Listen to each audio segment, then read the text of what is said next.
Good morning, class 7.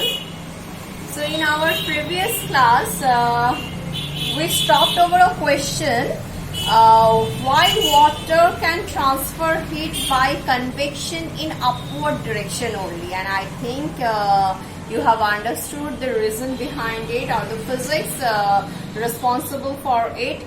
Depending on that concept, today we will talk about two more topics given in your syllabus, that is the sea bridge and the land bridge.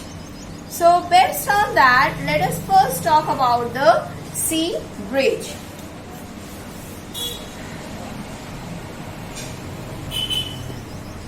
So in this sea bridge,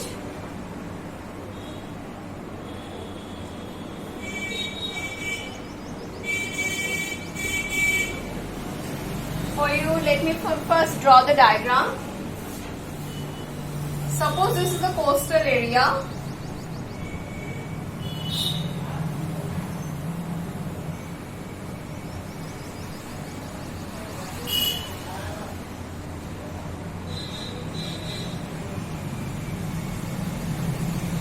Okay.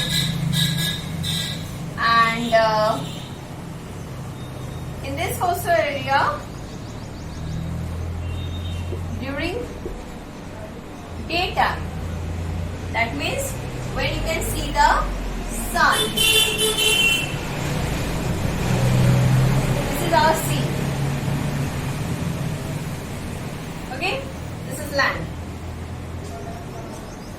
So during daytime, what happens? Because of the radiation of sun, that means the heat which comes from the sun,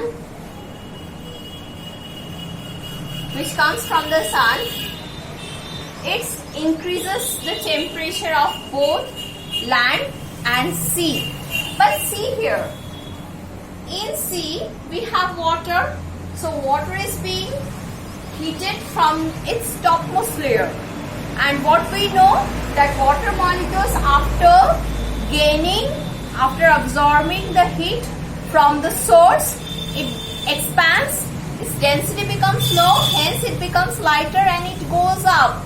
But as because here the heating process is done from the top, so only the top layer of the sea will become hot, because no convection will be possible to bring the entire temperature of the sea water to a high value. So that's why the land, as because this is a solid, so it will absorb the heat, and by the process of conduction it will become more hot compared to the sea. So what will happen when the land will when the temperature of land will be more, then the air above the land will become very hot and it will rise up. The hot air will rise up near to the land, creating a partial vacuum. So you have to keep it in your mind, you will not write vacuum, it will be partial vacuum, creating a partial vacuum over here. Then what will happen, as we all know that no place can remain empty or partial, the pressure has to be equal, so the air just above the sea, it won't be able to gain that much of high temperature, as because the sea water won't gain a very high temperature compared to the land. So the air over the sea water will the temperature of the air over the sea water will much less compared to the temperature just above the land. So the air from sea will rush towards the land to fill up the partial vacuum space. So in this way, in the daytime, this is the daytime. This is the daytime. So in daytime, you will feel a sea breeze. You will feel a sea breeze, a cold sea breeze coming from the sea to the land. That's why this is called the sea breeze, as because this breeze means a gentle cold flow of air. So the breeze which comes from the sea to the land during the daytime is known as sea breeze. So how can we define sea breeze? We can define it in this way. During daytime, land gets heated to a higher temperature than water. Since water is a poor conductor of heat, what I just told you, as water is poor conductor, so it won't be able to conduct the heat to its lower bottom part. So since water is a poor conductor of heat, so the cold gentle wind, that is the breeze, blowing from the sea towards the land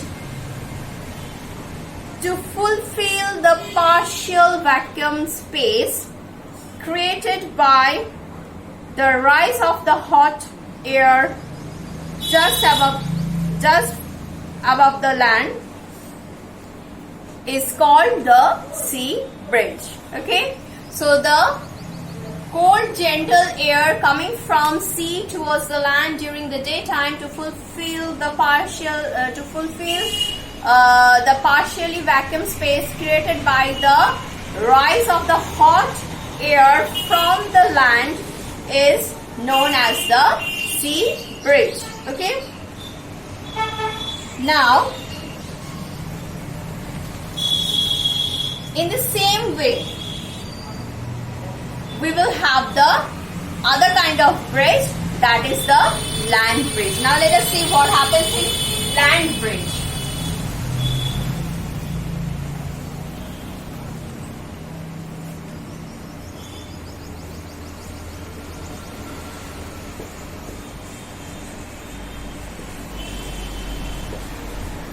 In the same way, I will be drawing the figure.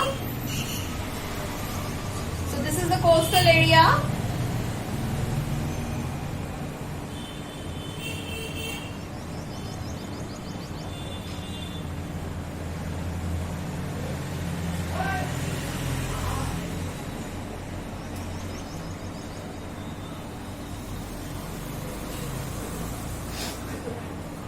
And this is the night time. This is the night time.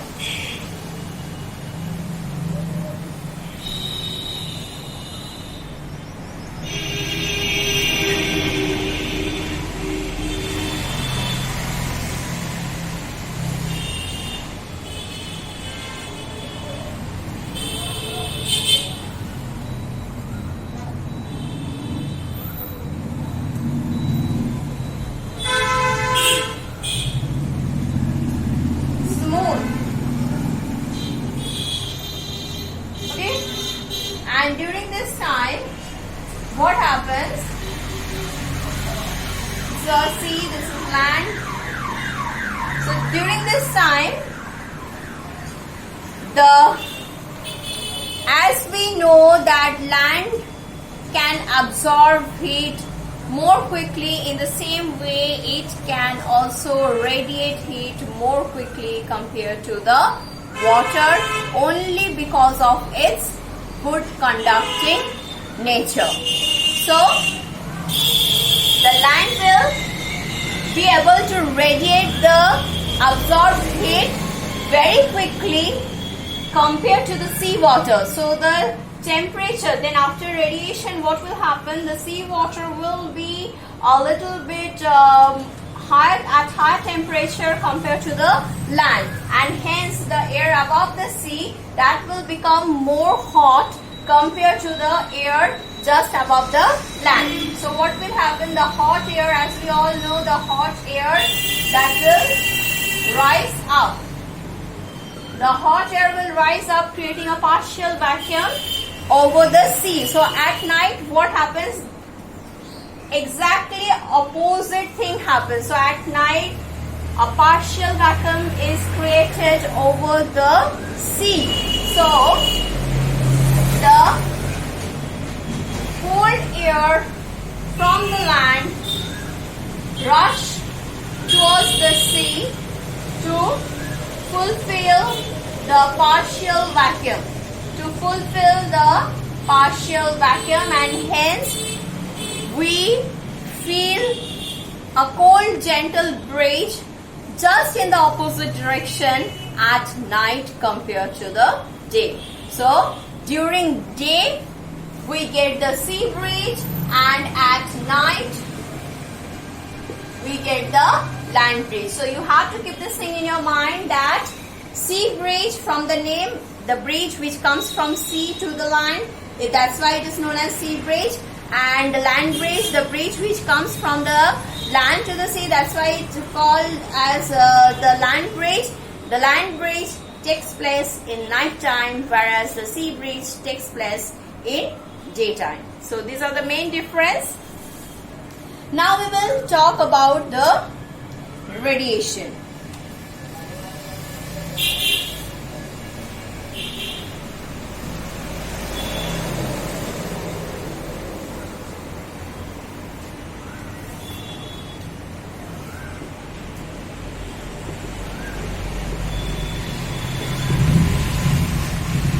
Radiation. Here you have to keep it in your mind that as I already told you, among the three modes of transfer of heat, radiation is the only mode which is independent of medium. So it is not affected by any particular type of medium. Whether the medium is present or absent, the radiation, through the mode of radiation, the heat can flow. That is the only reason that the heat from the sun is able to reach to the earth, as because we all know in space we don't have air, it is vacuum. So there is no medium, then also the heat from the sun is reaching everywhere. Not only on earth, it is reaching everywhere. So how can we define the radiation? Radiation is a process of transfer of heat in which heat flows from the hot body to the cold body by means of heat rays. Here you have to, okay, for you I'm just writing it. It is the mode of transfer of heat from hot body to the cold body by means of heat rays. By means of heat rays. And those heat rays is nothing but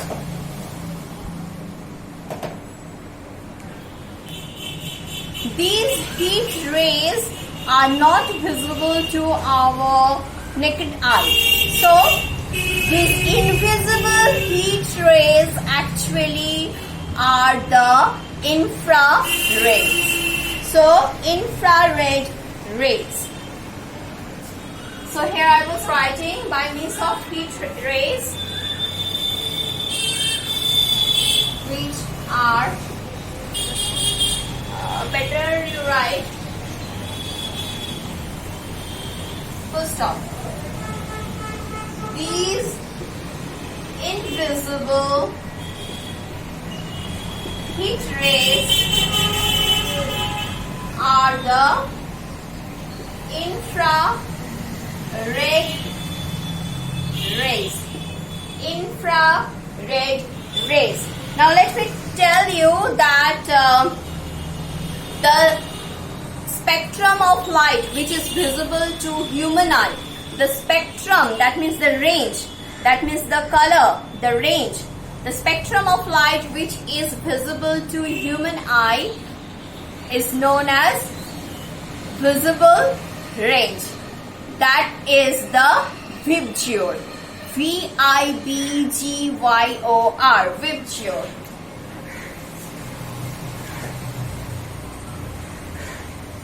Which are the 7 colors of the rainbow? 7 colors of the rainbow. VIBGYOR. 1, 2, 3, 4, 5, 6, 7. 7 colors of rainbow. So, V for violet, I for indigo, B for blue, G green, Y yellow, O orange, R red. So, these are the 7 colors. 1, 2, 3, 4, 5, 6, 7. This is the visible region.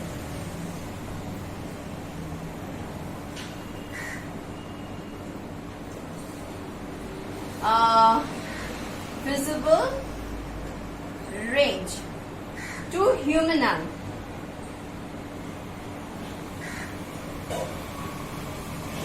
Visible range to human eye. But below R, we have the infrared. We have the infrared region. So it is not visible to our eye. Even above this we have the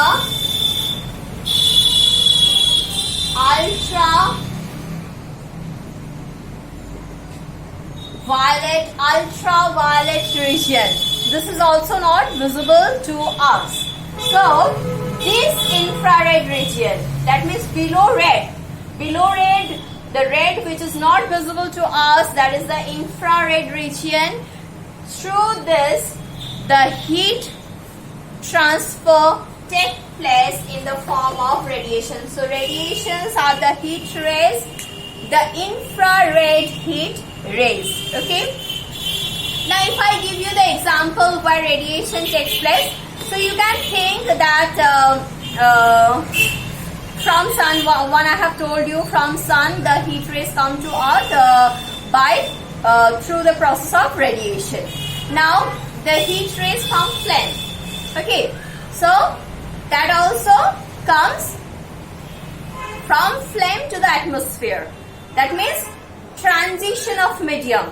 Wherever there is a transition of medium, you will feel the radiation. From a hot iron utensil, suppose not iron, from a hot iron ball, hot iron rod, or even from a cup of tea. From a cup of tea, the cup will radiate the heat. So you are actually using the term radiate. So radiate, the term radiate comes from radiation. Wherever you are using the radiate term, there the radiation takes place. Okay, so radiation was the last process, and here I would like to give you one note.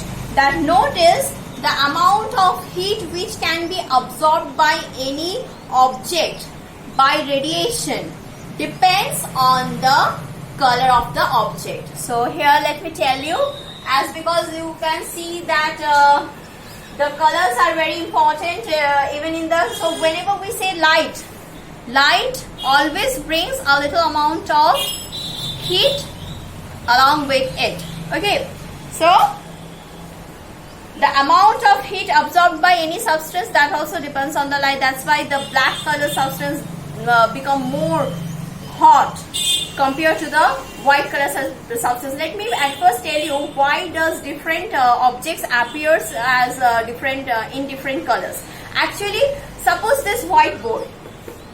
This whiteboard has been made with such kind of materials that it has the capacity of reflecting all these 7 colors.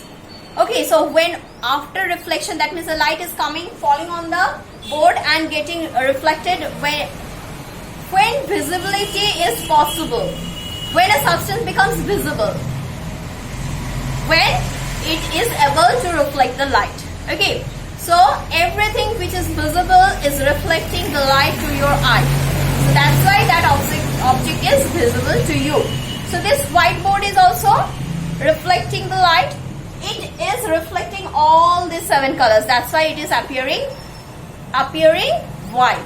But my hair or even your hair, these are appearing black because they have some. They are made in such a way that it absorbs all these 7 colors. So when the light is absorbed, when all these visible 7 colors are absorbed by any substance and nothing comes out after reflection, that means no reflection takes place. So that thing appears complete pitch black. So now if I give you one example of suppose some object that is what I will show you.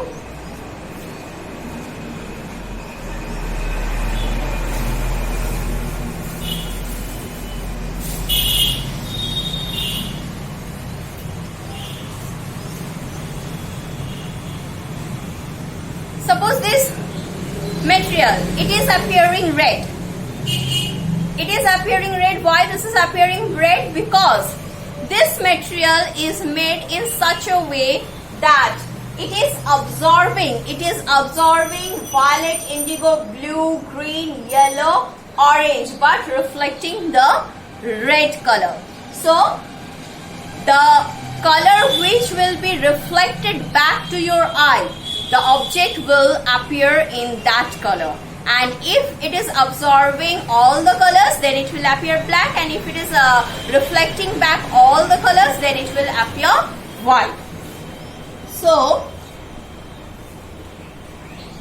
that is why, and what I told you, that amount of heat absorbed by any substance depends on the color, because each of these color, whether it is ultraviolet region, infrared region, or violet, indigo, blue, green, yellow, orange, red, in your upcoming higher classes you will come to know that each of these color have the capacity of holding some amount of energy, that is the heat energy. Along with the light, it always have some heat energy related to it. So these different colors are because of their different wavelengths. Wavelengths are not in your syllabus right now, so I'm not going in details of that. But keep it in your mind that all these different colors they have different wavelengths, and different wavelengths have different amount of energy associated with it. So let me tell you one thing, that as because the red color, its wavelength is very long, and violet has a shortest wavelength. So as because violet has shortest wavelength, so it will have a greater energy. The longer wavelength, less energy. The higher wavelength will have the greater energy. That's why the blue flames are more hot compared to the red flames. And when you heat an iron rod, you will first find that the iron rod becomes red hot, and then it becomes bluish and then whitish. So in this way, the hotness is pretty much associated with the color. So what I told you, the amount of heat which can be absorbed and emitted by an object by radiation depends on the color of the object. That is, the object with dark colors can absorb and emit. So dark colors, they have the higher capacity of both absorbing and emitting the heat energy from them. So that's why in dark season, in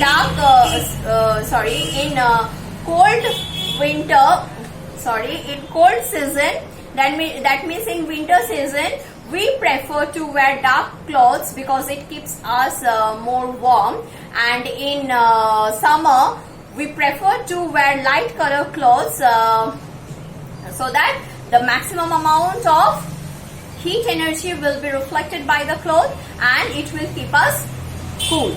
Okay, so this is one of the this is one very important question which may come, that why we prefer to wear white clothes in summer. And here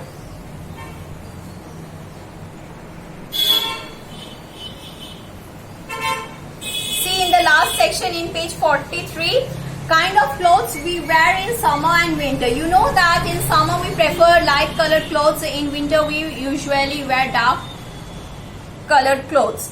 Why is it so? Let us find out. Let us read the activity. Activity 4.1. Take two identical tin cans, paint the outer surface of one black and one of the other white. So you have to take two tin cans. One you have to paint in dark color, that is black color, and one you have to paint with white color. Pour equal amount of water in each and leave them in the midday sun for about an hour. So you can do it at your home if the paints are available to you. Then measure the temperature of water in both the cans. Do you find any difference in the temperature?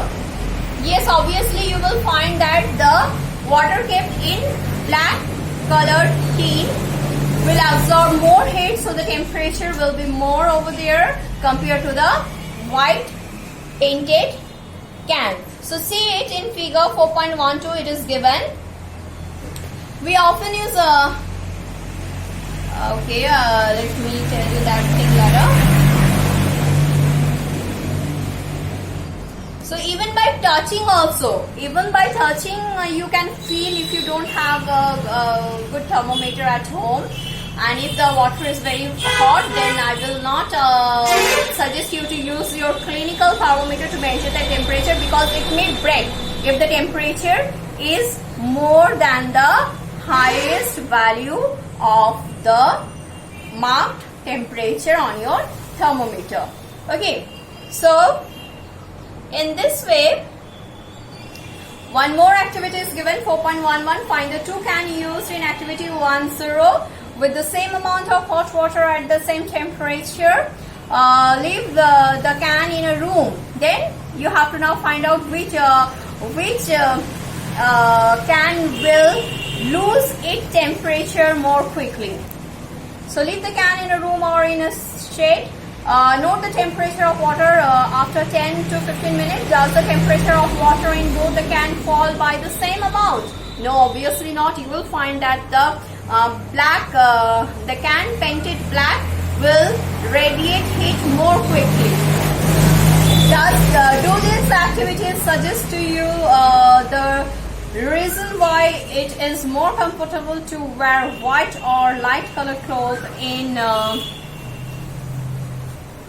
the summer and dark colored clothes in the winter? So this is the reason why we use the respective colored clothes in summer and winter.